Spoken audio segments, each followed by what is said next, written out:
All right, all right, all right. You know what? I just went on a little meander stroll down to the store and back, and God placed some stuff in my head like he always does.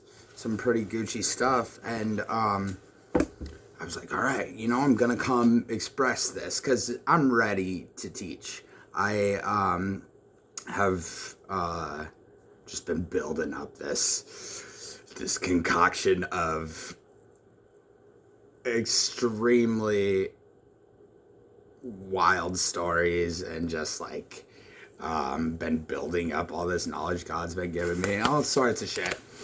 And I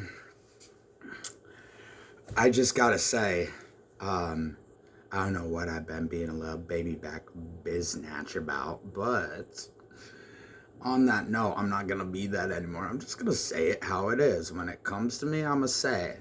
And the word of the Lord hath cometh to me, and he commands me to tell you this. If you are an adult in America, for sure, or basically worldwide anymore, because I know the impact the Bible and the name Jesus have been doing worldwide. If you can honestly sit here and tell me that God isn't real, Jesus isn't God, and the Bible isn't true, then you are a complete follower, and you have only followed what you've heard other people tell you, and that's why your rebellious nature inside you, it's telling you, oh no, I don't want this person who has been, just pouring their heart out to try and get you to understand this for so long. You don't want them to be right, do you? And so you are like, and then you're like, oh, well, and people have been ridiculous about it. The generation before us, I'll admit, they shoved that truth in our ears and in our brains, and literally instilled the word of God in us. But you know what? We needed that. We're the most rebellious generation. And I know that we are the generation to save the world. And we are the chosen ones. And we are the most blessed. So that's cool. But at the same time, we were the worst. I mean, I was the worst. I was the worst person of any generation ever. But I honestly, with rebellion and just like, it doesn't matter how sensible or how clearly how clearly stated the good advice is that comes to me from my mom. Mainly, I could take it from anyone else, but it does not matter. I just rebel against it. I rebel against it. It doesn't matter. But that also goes along with narcissistic bosses at jobs, so on and so forth. So anyways, back to the point I'm trying to get at.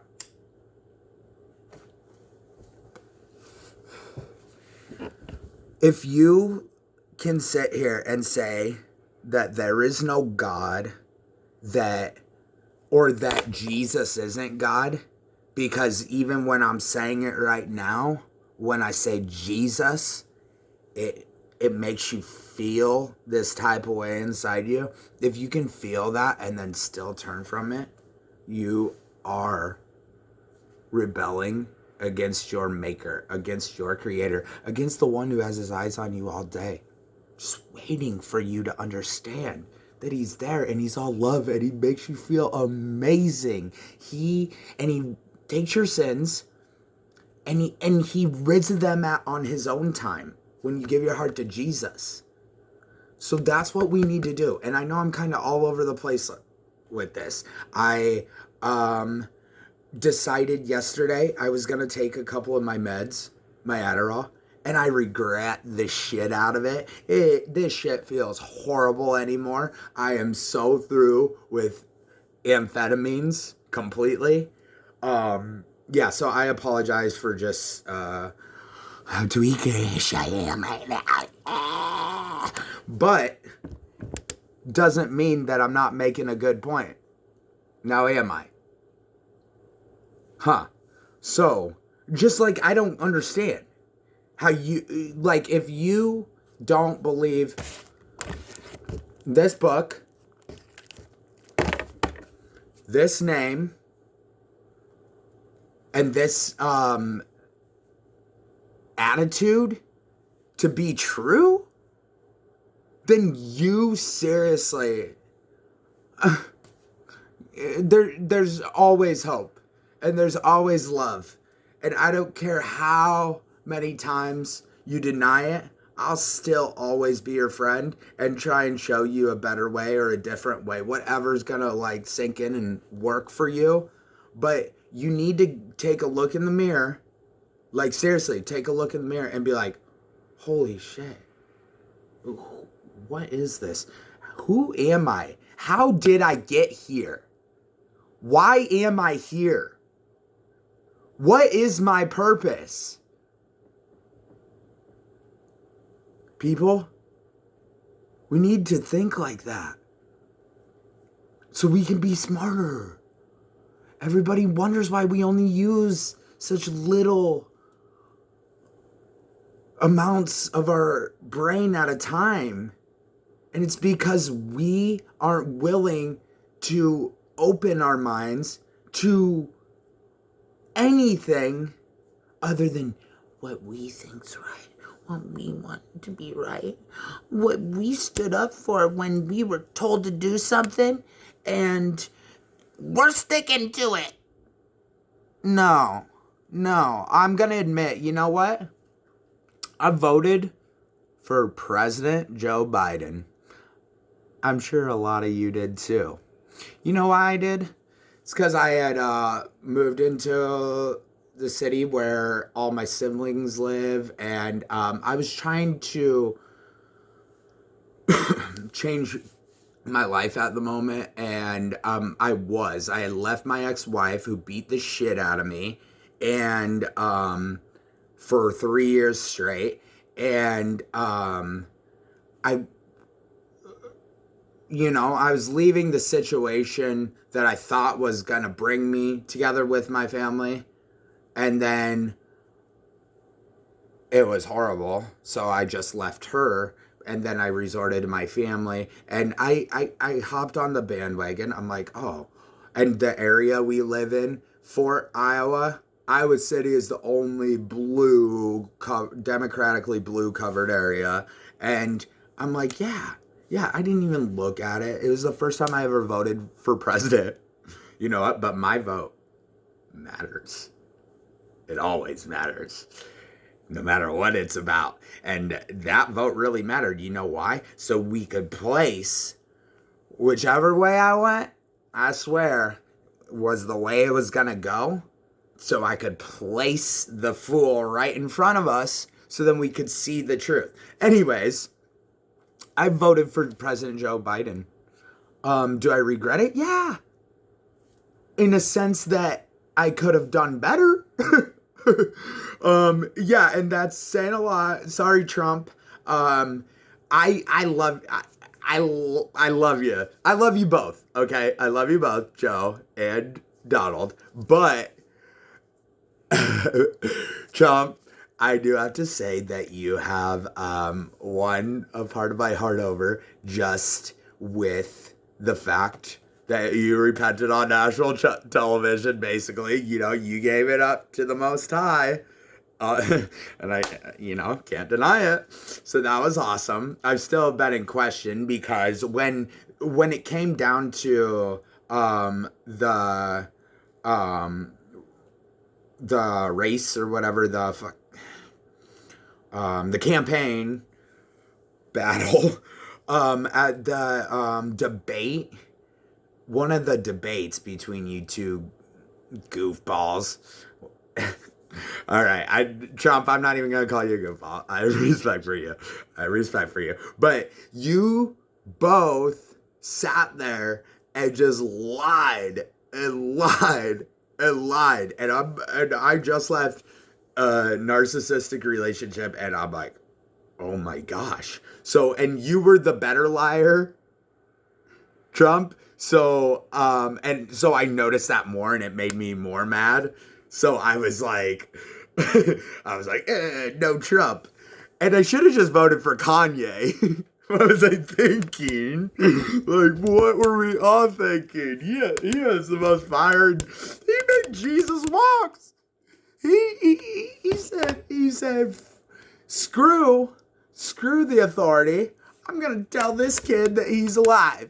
And it took me, like, almost 20 years to, like, truly understand that was written about me to see. And I know about all of us, but, me too. And, so I don't know where this is really going, but all in all, I'm back on my political bullshit, back on my stuff, and I'm gonna actually start speaking up for what I believe in and what God plants in my brain. And you can believe it's from God, you can believe it's not, but there's no way that you're gonna be able to see through my words and think that they aren't of truth, because we all know it's the truth. First of all, we need to give our world back to God. It starts with our nation. We are the land of the free. Do you know what that means? We have declared freedom on earth. And God has given it to us for 250 years. 242. Or 46, maybe. Or something. Maybe I'm way off. But we need to give it back to God. And do you know who God is? It's Jesus Christ. And he lives inside me. I'm not saying you got to give me the whole nation. I'm not saying you got to give me anything. Except for an open ear to hear what I have to say. Because this shit is important. It's really important. Y'all want to do it Yahweh? Give it up to Yahweh. It's my favorite thing to say because I came up with it. And, yeah. So anyways, long story short,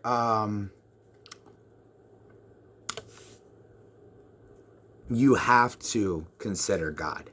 And when you have that first thought in your head, oh my gosh, God, what is God? He's going to show you something. You're going to feel something. And yeah, that feeling or that thought might scare you. I get that. I mean, I don't on an experience level because I've never been scared of those thoughts. I've always embraced those thoughts and endured those thoughts. But you know what? I do fear our Heavenly Father still. He can do whatever he wants with my life. I've given him my free will over and over and over. And I say, no, you have it. Take it back. Take it back. Take it back. And he does what the heck he wants with my life. He does. But I know he's a loving God. I know that he's a fiery God too. He's jealous. So me to do that, he's like, bingo, you're my boy. You are the one, son. Because you know what? You will die for me. A martyr is the most prestigious humanly walk. If that makes any sense. If you die for the God you love that you know is true, which is Jesus Christ, which is David Christ, then you know what? Heaven, you gonna have the highest seats. You're gonna be way up there. You're gonna be, because there's levels to the shit. It's just like life. It's just like each aspect of life. It's just like making and breaking addiction. It's just like going to school and then failing out or graduating. There's just levels. There's levels to it all. It's like pretend that you're Mario and you're trying to save Princess Peach like I am. Then there's levels to the shit. And dude, when your Princess Peach is as hot as my Princess Peach and is as just angelic and heavenly gorgeous as my Princess Peach, and those levels get real complex and real extensive and really hard to beat. And also, when it's not just for Princess Peach, but yet you're trying to do the will of the creator of all the universe, of all the earth, of everything ever that ever existed, and you talk to him daily, and he is like, you have great conversations. When he tells you to go do something, he smacks you on the ass and says, "Good game, boy." You know, that's when yeah, we do that. I even spanked him back once. I was like, "Yeah, man, I'm tired of it." And then he's like, "All right, well, I own you, so." And that's the thing.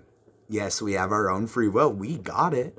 But don't you know that there's a God that gave it and created it and has a plan for not only me, not only my beautiful and loving saints, and not only the backsliders, but even the non-believers. We don't shun the non-believers. They didn't get the background to understand and know. So there is a grace period from like 20 to 30, because I'm almost 30 and it took me quite some time to truly get it down. But like, I also have never denied my Father Jesus Christ. He's lived inside me. He's always been there for me. He is my best friend. But that's because I had a mother that told me about him, and she did it the right way. You know what? I gotta hand it to her. My mom did it the right way because it worked for me. She also did expose me to the dark side of it all, a very young age. But that's because God exposed me to the heavenly side of it all. Since I can remember, my first memory is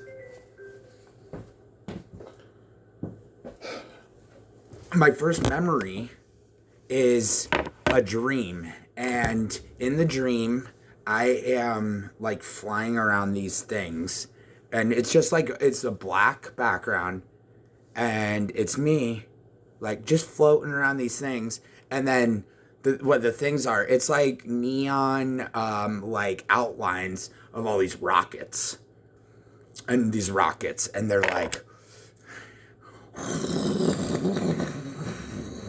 getting ready to take off, right? I'm just going around, and I'm like, keep going around. I'm like,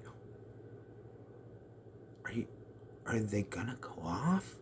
And then that thought pondered in my head, and I just wondered, are they ever gonna go off? Like, and it got to the point where I was so scared, wondering if these rockets were gonna take off.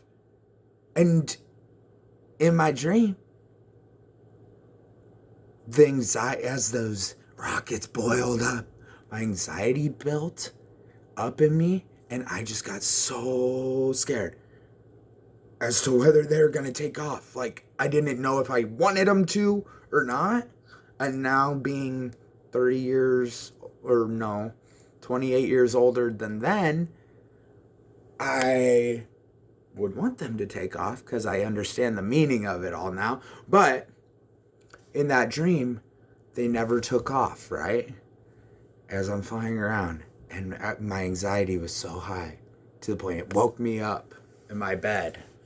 And there at the foot of my bed was a light. A vibrant light of many, many beautiful colors. This thing that was like, breathtaking. This is the first thing I remember seeing, right? After that dream. And I don't know really what happened from there. My memory's a little vague. My mom told me that I came into her bedroom and I told her about this thing I saw, and she told me, or I decided, whatever in life, I can't really remember, that it was my guardian angel, because she's changed her story about it. But I don't know. I'm not the full-grown adult with the full-functioning memory yet. It was my first memory. But that's how it started, and that's where my life began. Well, and then my next memory, and by the way, that light, it was my guardian angel, and because of the date of your birthday, my love, Lauren, guess what? It means you have been born of God since the day you were born. You've been an angel since the day you were born. And you were born like 11 months before me. So I already know that it was your spirit in my room for my first memory, which is so beautiful. Anyways, then my next memory was in a night my parents went to church or somewhere and left us, all of us kids, at home. And my brothers and sisters put me in the bathroom, sat me on a chair, tied me up to the chair with socks, shoved a sock in my mouth, and then shut off the lights and made scary, scary noises. Blah, blah, blah. I remember I was so sad. I was so sad because I always just looked up to my older siblings, which I still do. I always will. They're great. Love them. They built me into who I am, so I can't not like them. But yeah. And then shortly after that, I remember Mom telling me about angels and demons, and yeah. So I can never deny the goodness she's given me since I was young. But I mean, because of that, I have always had Satan trying to kill me. He did kill me last year. Last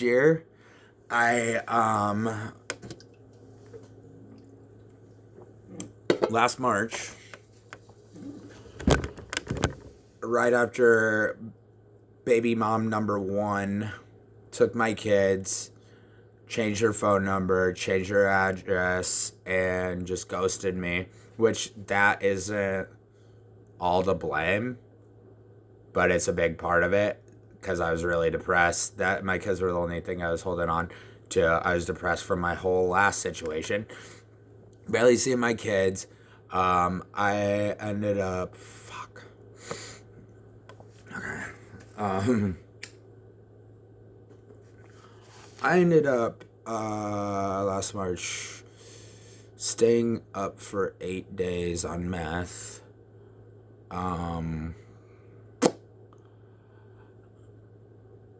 Blowing thousands of dollars at casinos. Everyone in the area. I mean, like all of eastern to middle Iowa, even Illinois. I stayed up for 8 days doing dope, right? And what we all know about meth and every other hard drug from the dirty South, fucking, which I don't mean to be racial or, no prejudice or anything like that. It's the dirty drugs come from the South, so dirty South, whatever.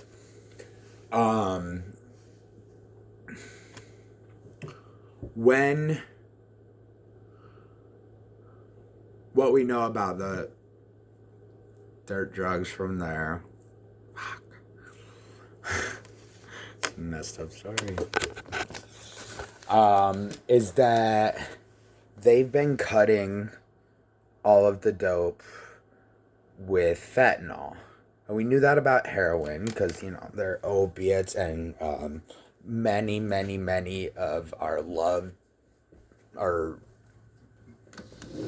loving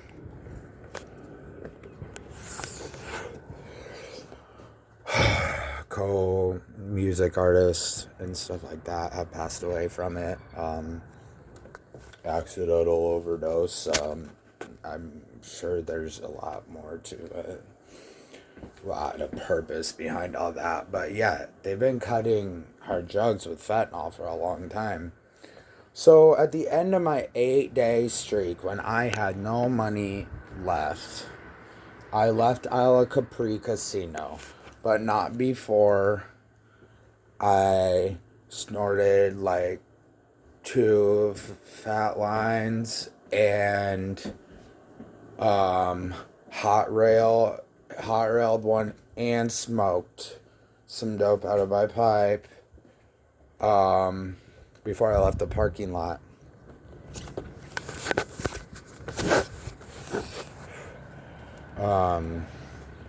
Why? Because I was like, I gotta stay up. Right? Gotta make it home. Or actually, I guess I did have a home in Coralville. But, so that's the last thing I remember.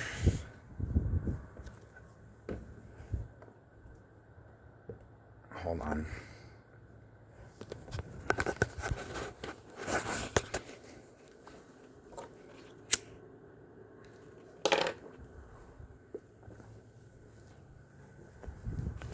That's the last thing I remember until the next thing that I remember, which is waking up suddenly in my truck in the middle of a Catholic preschool playground. All Saints, the preschool that me and my baby mama number 1 argued about my daughter and son going to up and down because she thought that they needed to be in that good school, and that I needed to pay her to put them in it. We were arguing about that a lot. Anyways, back to my shittiness. I woke up in the playground in my truck, and my first thought, not gonna lie, was to drive away. I tried to put my car in reverse, whatever I could do. It ain't going nowhere. I look behind me, and not to mention, when I woke up, I felt fucking good. I felt so good. I was like, oh my gosh, like,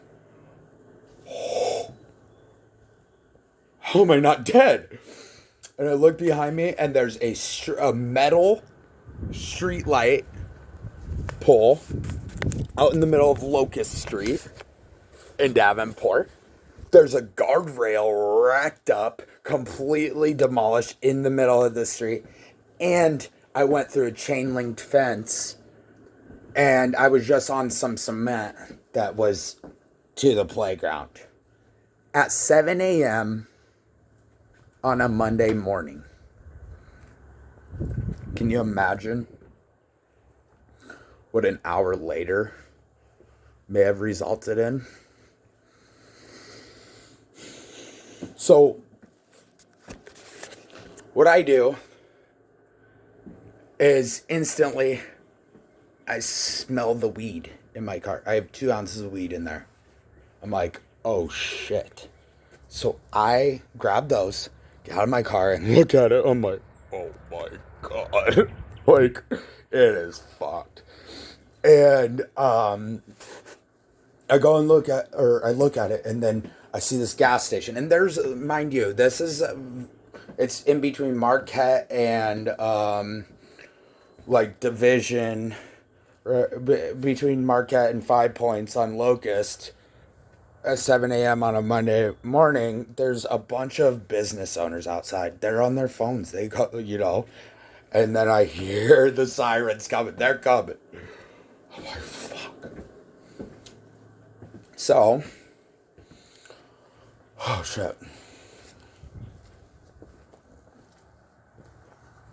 Alright, fuck this thing. It's ruining the story.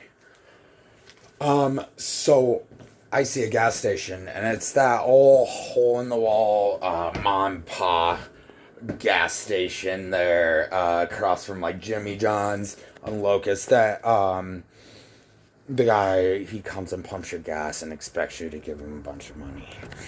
Anyways, I would be nicer about him, but he's an asshole. I call him Herschel because he is some Herschel looking feller. And what I see his gas station, and I walk up to it real fast, and I'm like, hey, can I possibly use your bathroom? And he said no.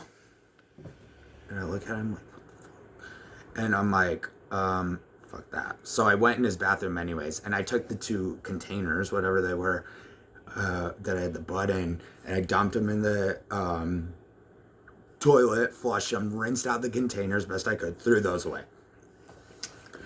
So then I walk out of the building, and there's 2 police officers there.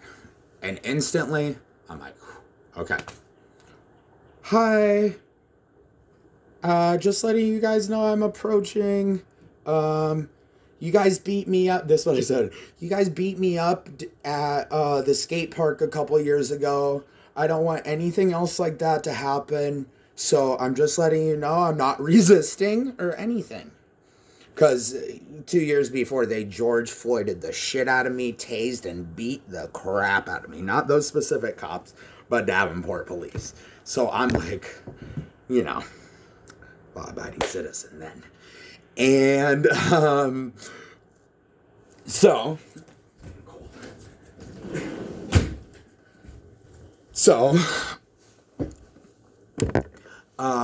instantly they sense my humble nature and attitude and stuff, and the one cop sends the other cop off. And then I'm talking to him, and he's like, okay, I'm just going to be sitting in my car. Because complying with the police people, when you comply and you understand that your life is in their hands, and you give them that credibility because they worked for it, and they actually, a lot of times, which it hasn't been great, I know, but a lot of times, when they're approached by someone like me now, who knows how to act, they don't treat you bad. Okay? They're not gonna treat you bad. Okay? And I was fucked. I mean, I'm like, whatever. It's like, okay, so I'm gonna have to search you. I'm like, okay. And I don't know what I was thinking, but I forgot all about the dope. And I have my black trench coat on, and there's like these 2 side pockets right here. And I'm like, please miss him. Nope. Bam, right here. There's a pill grinder. So that's like this bit. It's like basically like a weed grinder but smaller, and then a glass tube broken off the end, just the stem that I use for the hot rail, and he pulls those out, and dude, it don't even hit me at all. I don't even care. I'm like, okay. And he sits me in the car, and he opened it up right in front of me too, and there was like a gram of meth in there, and I didn't care. I'm like, okay, because I'm so lucky right now. I'm looking around, and I'm in the back of his car, and I'm just like, just full of gratitude and thankfulness, and I'm like, thank you, God, that I didn't kill somebody, kill some kids. I died. I overdosed on fucking meth and fentanyl, and I woke up 10 miles down the road. But I didn't care about that. I didn't care that I was about to cop a felony charge for possession, and probably DUI of some sort then too. All sorts of shit. And then Agent Smith, he says, hey, I'm gonna search you again, okay? I need to search you again. I'm like, okay, okay. Yes, please. I don't think I have anything else on me, but I have no idea. I didn't even know I had that on me. I don't know what happened, sir. Because I really like didn't. I'm like hyperventilating and just like, oh my God, just so scared and just so happy that I didn't hurt anybody, And as I got out of the car, or as he got out of the car to come let me out the backside to search me again, up walks Herschel. Noah Herschel says, hey, he left some stuff in my bathroom. Good old Agent Smith. You know what he says? And then you better take out the trash. And I'm sitting in the back seat, and I'm like,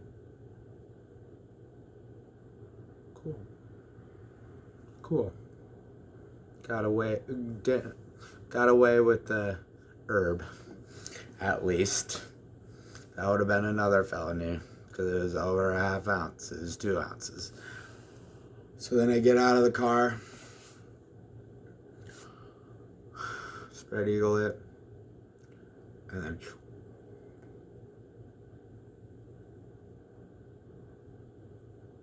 he gave back the pill grinder and the tutor. He put it in, and then he said, all right, you don't need your handcuffs, do you? I said, no, I don't. And he's like, yeah, I didn't think so. So he's like, I have a little paperwork for you in the car. He wrote me a failure to maintain control, traffic violation. And as he started writing it, he's like, you have someone you can call for a ride? It's like, I'll walk. So I got out of there and I took off. And I walked like 3 or 4 miles to Hy-Vee and told a bunch of people about it. I'm like, dude, what the fuck happened? Check out this pic. There is the picture of the wreck. I took one. I definitely took one, and I'm sure the police have plenty. Yeah, and they just took care of it and brought in a tow truck and let me go. And I will forever be grateful to the law enforcement, because he saw my heart, and he didn't want, he didn't like, despite of all the horribleness I had just caused, what I had just done, what I was doing drug-wise, he felt my compassion and true regret. And I mean, God placed an angel in him at that very moment, or he already had one, and he let me go. And yeah, that's just one of the times I've died. But I OD'd on meth and fentanyl. And I know there's so many people that haven't had this extra chance. And I'm trying to find, a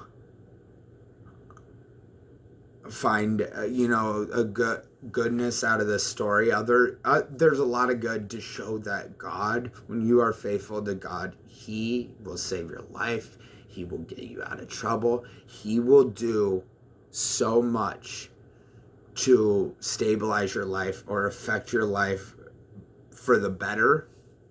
And sometimes it may seem like the worst, but you got to understand there's a dark side to this. And I've always, and throughout the thoughts of this whole story, when telling it or anything, I've been searching for,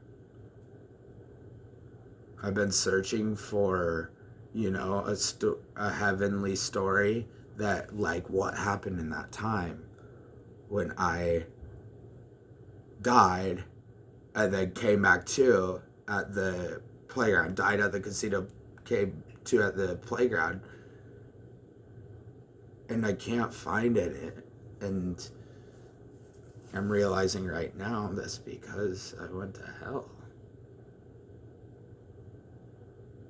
Because I was no good. I was ruining my temple for God. I was ruining my life. I was not trying to better myself in the midst of pain, when that's all we can do, people. All we can do. And the only way to make it better, life that is by always striving for good vibes, good moods, happy feelings all the time. And I don't know. But now that I'm in that thought, I can tell you what. That 20 minutes in hell, that dark place that I was in, it was no good. And then look, you know what I did? I ran off with the dope. Kept doing it. My mom always told me whenever I want to quit something, the devil gonna give it to you for free. He sure did. He's been giving it to me for free every month through a Hy-Vee pharmacy, just so the insurance companies and the pharmaceutical companies can rack up that money. They don't give a shit. I wasn't paying for it because the insurance, but he's always giving it to me for free. And because I quit doing meth for 4 years. I quit, but I never quit Adderall. So did I really? Not really. They're pert near same thing. Meth's just way dirtier and literally rots your teeth, rots your brain, crystallizes your lungs, fucking makes you make horrible decisions, makes you okay with horrible things. So many things. My godmother, she was killed by my godfather when I was 10. Because he was high on dope. He was cooking it, shooting it, wigging out, killing my godmother. And that spirit has haunted me forever. It haunted me yesterday in the sense that I thought I should take some of my meds. I thought, okay, and it felt good for a while. Oh yeah, it felt good, and I was doing good. I was having great conversations, and then inevitably it always just ends up feeling shitty. And I guarantee you, those pills that I took yesterday, those Adderall, those government prescribed fucking death pills, I will never take one again. I am disgusted with those things. So don't try Adderall. The doctor says you need them, they're lying. It works for a time. When I first took Adderall, I was 15, my freshman year of high school. Took it as a street drug. Someone gave me one. And I took it before school, because that's what you're supposed to do. And oh my gosh, I was loving school. I loved it a lot. And I ran the mile that day in gym, and I ran a 5:17 mile that day in gym. And didn't have the jello legs at the end. I was just like, let's do another. And that's where it all started, and this is where it all ends. 15 years later, I'm done with that shit, dude. I am disgusted with it. I want to say at least 3 weeks without, and then I don't know, I have some pretty good ideas up my sleeve lately, some good plans that God enlightened me with, and I got on it, and I'm like, oh, I got so much to do, so little time, and I don't know, I can't, when I gave God my will, okay, I told him, and he spoke through me, and he speaks through me, and then it's like, I'm just this vessel, and he's just like, all right, I'm going to say this through you, and then it's going to happen this way, and you have no choice. And I'm like, because I've been suffering, but I've never truly wanted to quit myself. But God never made me want to quit. I knew I needed to. In my head, I knew I needed to. I've always thought, the day I quit, and because I knew I don't need that shit. I'm way better without it. Before I ever started taking that shit, those were my best years of sports, dude. I was a baseball king in Little League. I hit 17 home runs in 16 games, and I didn't even hit one in the first 6 games. As Tony Newman, I was the best athlete to ever go through Durant School, blah, blah, blah, blah, blah. And I did that all without it.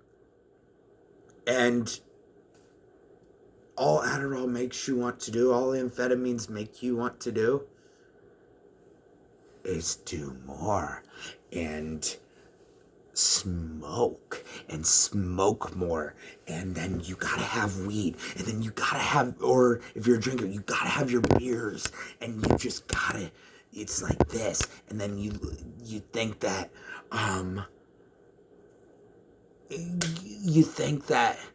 you're just so right and everybody's wrong, and and God used me. He did a number on me, used me differently, but I went through that phase. I have been, literally, of pharmaceuticals as a whole, I am a better pharmacist than any pharmacist out there. I guarantee you. You know why? Because I've tried them all. I've tried Halidol. I've tried Seroquel. Dude, and I almost died from Halidol. That's because I got it. I thought it was a Xanax, and it wasn't a Xanax. Someone gave it to me to calm me down or whatever, and yeah. So I've tried lorazepam, alprazolam, Ativan, clonazepam, all the Pams, Valium, diazepam, Percocet, hydrocodone, morphine. I used to get 100 milligram morphines, and I never liked those because they put me to sleep, and I never was really much of a downer guy. All the Xanax, all the benzodiazepines, those were actually, those just black. I didn't even have to take a drink alcohol. I learned quick not to even drink on them. But a couple bars, dude, you black out. And well, there's a lot of my life that I don't remember because of that. But ask anybody around me that was around me at the time. They know the days. They know, especially out in Davenport and shit. Like, I was wild. I mean, I was beating up my friends, fucking got beat up a lot, got fucking robbed a lot of people, all sorts of shit. I've done the worst of the worst on Xanax. It straight puts a demon in me. It puts a bad one. And you know what? I got over those. God just all of a sudden, he cleared me of those one day. He's just like, nope. And I just stuck with Adderall. Because Adderall, I thought it was a sobering pill. And really, everybody's like, oh my gosh, this dude's all fucked up. What's he on? And it's on my ADHD medication. But then it did get bad because then I've always abused it. I took it as a street drug to start. So, I mean, that was abuse from the start. And so then I'd run out of my prescriptions. And I usually always had one or two people on deck with prescriptions that I buy their prescriptions too. And it was enough. But then when those went away, that's definitely when I started dabbling in meth when I was like 21, 22. And I'll tell you what, the first time I ever did that shit, I was like, I thought it was so amazing. But the first thought God put in my head was, now this is why it's addictive. And I remembered that, but I didn't care. I just kept running with the devil.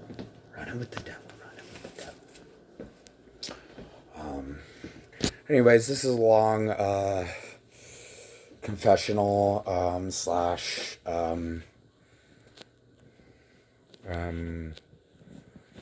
tutorial on what not to do slash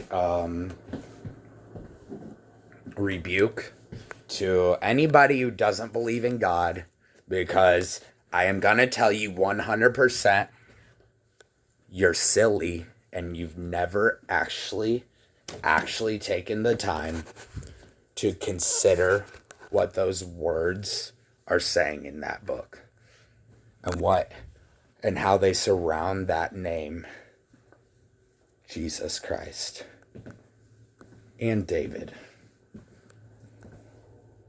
Look into that. That's a very hidden name. But that's only because he wanted it hidden for now. But yeah, if you don't believe in God, you're a goofball, and you literally either you're denying it and you just don't want to believe because you're scared, and that's okay. That's okay if you're scared, but it doesn't matter. You gotta face the music. Gotta face the truth. You have to face it one way or another. So why not now before it's too late? You know? Wouldn't you rather die?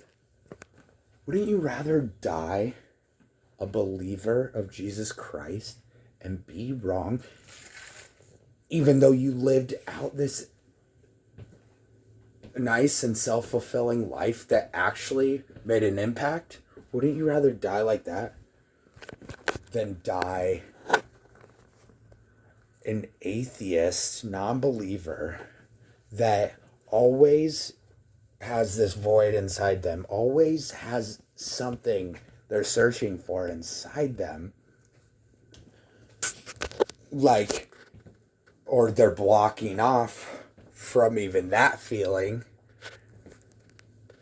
and be that and be wrong? Because if you're a believer and you're wrong, and you believe and you're wrong, you still live that good life. And you know what? Then what are your other options? What else is there out there? Well, there's really not, but I'm trying to think of another idea of it all. But, like basic evolution and reincarnation, still you come back as a bunny rabbit. Well, you know what? In your last life, you're a badass human who made an impact. And now you can be a bunny rabbit who makes that impact. And say it was that. But if you are a non-believer and you're wrong, and you didn't take the time to ask yourself, what is, first of all, God and heaven and happiness and love, and then on the other hand, you didn't ask yourself, what is hell? Is it really as bad as they say it is? Is it really an unquenchable thirst? Can you imagine unquenchable thirst? That's the worst. Like, I remember being a kid, at Disneyland with my family, and I wanted something to drink so bad. My dad, everything's so expensive there. We were in a rich family, and we were lucky to be at Disneyland. But, and I'm sure just I probably just had a drink. But I was so thirsty all of a sudden. And like, Dad, Mom, I'm so thirsty. And they're like, swallow your spit. And I'm just like, I'm trying to swallow my spit, and it's not working. That sucked. Can you imagine an eternal unquenchable thirst? So even if drink, whatever you drink, the hellfire you drink, it doesn't quench. And then to melt in a lake of fire. You know what I think of when I think of that? The lake of fire. I think of what's in the middle of our earth, where hell basically is. Lava. Can you imagine just falling into lava and never dying? Because, it's not like something that's an end and you just get to be like, oh, it's over and I'm forgotten about, and the world never needed me anyways. No, you are a soul God created. Therefore, you have two options: to serve him, find love, feel happy, feel good, or to not necessarily even serve the enemy, who is Satan, who is the evil one, not only just serve him necessarily, but serve yourself, which is serving him, which you serve yourself either way, but it depends how you're gonna serve yourself. And I know people. I'm just coming around. I understand how hard it is to change. I want to change. And know that there's something out there that can change you. I honestly knew I was gonna. I've always known, because I've always known God is real. But I mean, all these things I'm telling you are, like, to me, I'm lucky. To me, I am blessed with all this pain and suffering and iniquity and all this that I had, because God's using me as something really great. He's using my story basically to be the story of all stories, because we don't want to continue to look at the gospel with such gloom and sadness, because what Jesus did for us, that's where it starts, people. You gotta understand. I've taken up my own cross. I have had literal visions, and I play these things out in my head as if I am He, and I can remember. He lives inside me, and He showed me the whole crucifixion, and it was so good. So come on, let's celebrate, because He has risen. Dude, that's what Easter's about. That's why we celebrate Easter. It's because Jesus Christ rose from the dead. And people want to say that there's a better reason, a different reason. But yeah, it's because He rose, and there's happiness. And you know what? He's about to use me to show you the extent of that happiness and the extent of what He can do to a broken and deserted life. Because He loves us all, and He has a purpose for all of us.